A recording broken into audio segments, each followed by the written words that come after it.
प्यारे बच्चों, आपको याद है हमने पेज नंबर 111 पे छोड़ा था। कौन सी बुक में बेटा? हनी ड्यू की हम लेसन 8 पढ़ रहे थे और ये 2 क्वेश्चन मैंने आपसे डिस्कस किए थे। तो दोबारा से देखेंगे पेज नंबर 111 111 मतलब बोलेंगे इस पेज पे हमने यहाँ छोड़ा था। आज हम पढ़ेंगे अगस्त 2, क्योंकि डायरी है ना, मॉनसून डायरी है ना बेटा। पाठ का नाम जो है, लेसन का नाम ए शॉर्ट मॉनसून डायरी। तो अगस्त 2 को उसने डायरी में क्या लिखा? ऑल नाइट, सारी रात। द रेन, बारिश। हैज़ बीन, हो रही थी। ड्रमिंग, ड्रमिंग जैसे ड्रम बजाते हैं आवाज़ होती है ना, तो ड्रमिंग मतलब ढम ढम ढम करके गिर रही थी। ऑन द, ऊपर। कोरुगेटेड टिन रूफ, कोरुगेटेड मतलब होता है नालीदार टिन की छत। आपको पता है ना, शीट बिछाते हैं ना, जो नालीदार ऐसे ऐसे घूमी हुई होती है, ऐसे ऐसे ऐसे घूमी हुई होती है ना, वो उसको बोलते हैं corrugated tin roof. There has been, वहाँ था। नो स्टॉर्म, कोई भी तूफान नहीं। स्टॉर्म मतलब तूफान। वहाँ नहीं था तूफान। नो थंडर, कोई बिजली नहीं कड़क रही थी। नो नहीं, थंडर बिजली कड़कना। जस्ट द, केवल। स्टडी, सीधी सादी। स्विश, स्विश का मतलब होता है ऐसे आवाज़ आती है ना, ऐसी ये वाली स्विश। ऑफ अ, एक। ट्रॉपिकल डाउन पोर, तो बेटा पहाड़ों पे जो बारिश गिरती है ना, तो पहाड़ जिस एरिया जिस हिस्से में आते हैं उसको हम ट्रॉपिकल बोल देते हैं। डाउन पोर मतलब बारिश गिरना। इट हेल्प्स मी, वो सहायता करता है मेरी। टू लाई अवेक, लाई मतलब पड़ा रहूं, अवेक मतलब जागा हुआ। एट द, उस समय। सेम टाइम, उसी समय। कहाँ पर? उसी समय। एट द सेम टाइम मतलब उसी समय होता है बेटा, ठीक है। इट डजेंट कीप मी, वह नहीं रखता, कीप मी मतलब रखता मुझे। फ्रॉम स्लीपिंग, सोने से। इसका मतलब है कि वो नहीं रखता मुझे सोने, मतलब मुझे सोने नहीं देता, मतलब मैं सोना चाहती हूँ तो मैं सोती नहीं हूँ। तो जो टप टप टप आवाज़ होती है कोरुगेटेड टिन रूफ पर, यानी नालीदार जो टिन की छत बनाते हैं, तो वो मुझे सोने से रोकती है, ये मतलब है बेटा इसका। इट इज़ ए, यह है एक। गुड, अच्छा। साउंड, आवाज़। टू रीड बाय, पढ़ने के लिए। यह है एक अच्छी आवाज़ पढ़ने के लिए। टू रीड बाय मतलब पढ़ने के लिए। द रेन, बारिश। आउटसाइड, बाहर की। द क्वाइट विदिन, अंदर तो शांति होती है ना, तो क्वाइट मतलब शांति, विदिन मतलब अंदर हमारे। और बाहर बारिश हो रही होती है, तो यहाँ पे जो मतलब है the rain outside the quite within, इसका मतलब है घर के बाहर तो बारिश हो रही है लेकिन घर के अंदर शांति है। एंड, और। ऑल दो, जबकि। टिन रूफ्स, टीन की छतें, टीन की छतें। आर गिवन, दी जाती हैं। टू स्प्रिंगिंग, स्प्रिंगिंग का मतलब ऐसे ऐसे उछलते हैं ना, जैसे स्प्रिंग लगा के ऐसे ऐसे उछलना। अनअकाउंटेबल लीक्स, अनगिनत। अनअकाउंटेबल, अनगिनत। लीक्स मतलब जो पानी रिस रिस के गिरता है। आपको पता है ना, जो झोंपड़ी वगैरह होती है उसमें जो टीन की छत है वो टूट जाती है, जगह जगह से छेद हो जाते हैं ना, तो उसमें से पानी गिरता रहता है ना, उसको बोलते हैं अनअकाउंटेबल लीक्स, मतलब अनगिनत पानी जो बह रहा, गिर रहा है, लीक कर रहा है। देयर इज़ ए, वहाँ है एक। फीलिंग ऑफ बीइंग, फीलिंग का मतलब होता है हम क्या महसूस करते हैं, जो हमारी भावनाएं होती हैं। ऑफ बीइंग अनटच्ड बाय,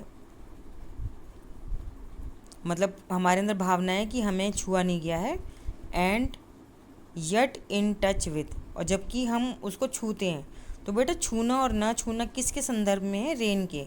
मतलब आप घर के अंदर बैठे हैं, कोरुगेटेड टीन की छत है, यानी नालीदार टीन की छत है, और जगह जगह से वो टूटी हुई है, उसमें से पानी गिर रहा है। हम वैसे तो घर में बैठे हैं, बारिश से बचे हुए हैं, लेकिन जो पानी लीक हो रहा है, लीक कर रहा है मतलब छत से जो बूंद बूंद जगह जगह से टूटी हुई है तो वहाँ से गिर रहा है, उससे हम छू रहे हैं, वो हमारे ऊपर गिर रही है, लेकिन हम बाहर बारिश में नहीं खड़े हैं। तो यही मतलब है feeling of being untouched by, मतलब हमें ये फील हो रहा है कि हम तो बारिश को छू नहीं रहे हैं, बारिश हमें छू नहीं रही है, लेकिन हम येट इन टच विद, जबकि हम टच में भी हैं बारिश के। समझ गए बेटा। अब अगस्त 3 को उसने क्या लिखा है, द रेन स्टॉप्स, बारिश रुक जाती है। द क्लाउड्स, बादल, बिगिन टू ब्रेकअप, शुरू हो जाते हैं टूटना। बिगिन मतलब शुरू हो जाते हैं, ब्रेकअप मतलब टूटना। द सन, सूरज, स्ट्राइक्स द मतलब फेंकता है, the hill on my left. The sun strikes the hill on my left, इसका मतलब है सूरज फेंकता है या मारता है उस पहाड़ी को जो मेरे उल्टे हाथ की तरफ है। लेफ्ट मतलब उल्टे हाथ की तरफ है, मतलब ये जो लेखक है ये घर के बाहर खड़ा हुआ है, इसके उल्टे हाथ पे जो पहाड़ी है, पहाड़ी मतलब हिल है, वहाँ पे सूरज की पहली किरणें आती हैं। सूरज कैसे मारेगा, वो तो अपनी सूरज की किरणें छोड़ेगा ना, रोशनी छोड़ेगा। ठीक है बेटा। अ वुमेन, एक औरत, इज चॉपिंग, है काट रही, अप स्टिक्स, डंडियाँ। एक औरत है काट रही डंडियाँ, चॉपिंग अप का मतलब काटना। आई, मैं, हियर सुनता हूँ, the tinkle of cow bells, मैं सुनता हूँ छन छन छन छन जो आवाज़ होती है, काउ मतलब गाय की घंटियों की, जो गाय की घंटियों की टुन टुन टुन टुन आवाज़ होती है उसको टिंकल कहते हैं बेटा, घंटियों का बजना। इन द, अंदर, ओक ट्री के अंदर, ओक पेड़ के अंदर बेटा, जैसे नीम का पेड़ होता है, आम का पेड़ होता है ना, ऐसे ही बाहर के देशों में एक पेड़ होता है जिसको हम ओक का पेड़ कहते हैं, तो इसलिए इंग्लिश बोलेंगे ओक ट्री।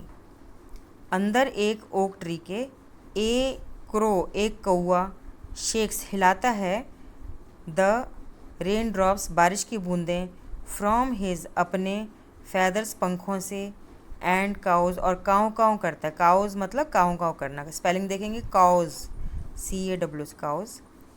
डिसकंसोलेटली, डिसकंसोलेटली का मतलब है दुखी होकर, क्योंकि बेटा वो जो होता है ना, अंदर एक ओक पेड़ के एक कौआ हिलाता है, मतलब हिला हिला के गिरा देता है बारिश की बूंदों को, कहाँ से, अपने पंखों से, और काँव काँव करता है उदास होके। उदास क्यों हुआ, डिस्कंसोलेटली का मतलब है उदास होके, बहुत दुखी होके, क्योंकि देखो बारिश ने उसके पंख भी गीले कर दिए और वो बाहर भी नहीं जा सकता और उसको खाना भी नहीं मिला, तो इसलिए वो दुखी है। वाटर, पानी, ड्रिप्स, टप टप टपकता है, उसको ड्रिप्स कहते हैं। फ्रॉम, कहाँ से, ए लीकिंग, एक बहता हुआ, ड्रेन पाइप मतलब नाली से, जो छत से पाइप लगाते हैं छत के पानी को नीचे गिराने वाला, उसको हम ड्रेन पाइप कहते हैं। तो लीकिंग ड्रेन पाइप का मतलब है कि जो पाइप है वो जगह जगह से टूटा हुआ है, उसमें दरारें पड़ गई हैं, उसमें से पानी निकल रहा है, ये मतलब है। एंड, और, सडनली, अचानक से, क्लीन, साफ, एंड प्योर, और शुद्ध, साफ और शुद्ध। द सॉन्ग, गाना, ऑफ द विस्लिंग, गाना किसका, सीटी बजने का। थ्रश एमर्जेस, विस्लिंग थ्रश का मतलब है कि जो सीटी बजाते हैं ना ज़ोर ज़ोर से, उसका गाना आता हो, मतलब कोई सीटी के रूप में गाना गा रहा था, तो लेखक को वो एक गाना सुनाई दे रहा था सीटी के रूप में, ये मतलब है बेटा। एमर्जेस मतलब निकल कर आता है, लाइक, जैसे, ए डार्क, एक गहरा, स्वीट मतलब मीठा, सीक्रेट मतलब हमारा जो एक ऐसी चीज़ जो हम छुपा के रखते हैं। तो बेटा इसका मतलब ये है कि पानी गिर रहा था टप टप एक टूटे हुए पाइप से, नाली वाले पाइप से, और अचानक साफ और शुद्ध गीत सुनाई दिया सीटी के रूप में, जो कि निकल कर आ रहा था एक काले अंधेरे मीठे, सीक्रेट का मतलब हो गया हमारी छुपाने वाली जो चीज़ होती है, जो हम भेद, सीक्रेट का मतलब हो गया भेद। फ्रॉम द, कहाँ से आ रही थी, डेप्थ्स, गहराई, डेप्थ्स का मतलब है गहराई, ऑफ द रेवाइन, किसकी गहराई, रेवाइन होते बीहड़, जो पहाड़ होते हैं, मिट्टी के पहाड़ों के बीच में जो घाटियाँ बनी होती हैं उसको रेवाइन कहते हैं। ठीक है बेटा, मतलब बीहड़, रेवाइन मतलब खाई, बीहड़, तो रेवाइन खाई हो जाएगा। अब 12 अगस्त को क्या हुआ? एंडलेस रेन, ना रुकने वाली बारिश। एंड और एक परमानेंट मिस्ट, एक हमेशा रहने वाली धुंध। तो बेटा पहाड़ों पे क्या होता है, जब रोज़ लगातार बारिश होती है, बिना रुके बहुत बारिश होती है, तो वहाँ पे एक ऐसी धुंध बन जाती है जो कभी गायब भी नहीं होती, वो आपको हमेशा धुंध दिखाई देगी। ठीक है। वी हैवेंट, हमने नहीं है। सीन, देखा। The sun, Suraj. फॉर, कितने दिन, कितना, 8 और 9 डेज, 8 या 9 दिन से हमने सूरज नहीं देखा है। हमने नहीं देखा है सूरज 8 और 9 दिन से। एवरीथिंग, सब कुछ। डैम्प मतलब गीला गीला नमी वाला है। एंड सॉगी, और पिचपिचा है, पिलपिला है। तो बेटा डैम्प का मतलब हो गया जब आप बारिशों में कपड़े सुखा भी देते हो तो भी वो गीले गीले लगते हैं ना, उसको हम कहते हैं डैम्प, नमी वाला, है ना। और अगर बिस्किट बाहर छोड़ दो तो बिस्किट गीले होकर नरम हो जाते हैं, तो वो सॉगी बोलते हैं। तो बेटा ज़्यादातर खाने की चीज़ों को हम सॉगी, नरम हो जाए ना गीली गीली सी, तो उसको हम सॉगी बोल देते हैं। और जो कपड़े होते हैं, लकड़ी होती है, कागज़ होता है, जैसे आपकी किताबें भी होती हैं, गीली गीली सी लगती है ना, उसको हम डैम्प बोलते हैं। तो जो ज़िंदा चीज़ें होती हैं उनके लिए मतलब जो लकड़ी, कागज़, कपड़ों की बनी चीज़ें होती हैं उनके लिए डैम्प शब्द यूज़ होगा, लेकिन खाने की चीज़ों के लिए सॉगी शब्द इस्तेमाल होगा। Now, nowhere to go, nowhere to go, कहीं नहीं जा सकते हैं। टू गो मतलब जाना, नो मतलब नहीं, वेयर, नो वेयर मतलब एक कहीं नहीं। पेस द रूम, चक्कर काटो कमरे में। पेस द रूम मतलब चलो, पैर चलो, दायां बायां चक्कर काटते रहो रूम में। लुक आउट, बाहर देखो। ऑफ द विंडो, खिड़की से, बाहर देखो खिड़की से। At a few bobbing umbrellas, का क्या देखना? लुक आउट, देखो बाहर खिड़की से कुछ, बॉबिंग अम्ब्रेला मतलब बाहर आती हुई, मतलब चलती हुई लोग, कुछ लोग दिखाई देते हैं। अम्ब्रेलाज मतलब छतरी के साथ। एट लीस्ट, कम से कम। इट इज़ेंट कोल्ड, ठंड तो नहीं है। एट लीस्ट कम से कम ठंड तो नहीं है।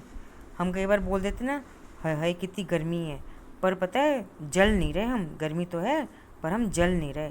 यही मतलब है कि बारिश तो हो रही है लेकिन कम से कम ठंड तो नहीं है। ठीक है बेटा, अब पन्ना पलटेंगे हम।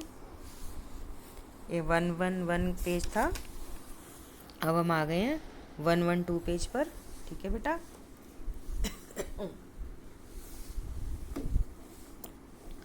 आगे पढ़ेंगे। रेन, बेटा ये ना सेंटेंस पीछे से जोड़ा गया है। At least it isn't cold rain, मतलब कम से कम ठंडी तो नहीं है, लेकिन ठंड किस, क्या कह रहा है, बारिश के लिए बोल रहा है। द हिल साइड्स आर, जो पहाड़ी वाला हिस्सा है, आर लश बेटा लश जो होता है ना, हरियाली के लिए इस्तेमाल होता है, मतलब बहुत गहरी हरियाली होती है ना, मतलब हरा हरा ही दिखा है सब जगह। लश बहुत सुंदर प्यारा सा हरा रंग दिखे, तो लश मतलब वो होता है। एज लेट मानसून, जैसे देर से आने वाला मानसून मतलब बारिशों का मौसम। फ्लावर्स बिगिन, फूल शुरू होते हैं, फूल शुरू होते हैं। टू अपीयर, दिखना। वाइल्ड, जंगली। बालसम, बेटा बालसम एक पेड़ का नाम है जिस पे फूल उगते हैं सफ़ेद रंग के। डहलियाज, बड़े बड़े फूल होते हैं, एक पौधे में एक फूल बड़ा सा दिखाई देता है। बिगोनियाज, बिगोनियाज भी रेड कलर के, पिंक कलर के ऐसे फूलों की गुच्छों गुच्छों के रूप में फूल उगते हैं। और एंड और ग्राउंड ऑर्किड्स, ज़मीन पे उगने वाले छोटे छोटे फूल होते हैं जिनको ऑर्किड कहते हैं।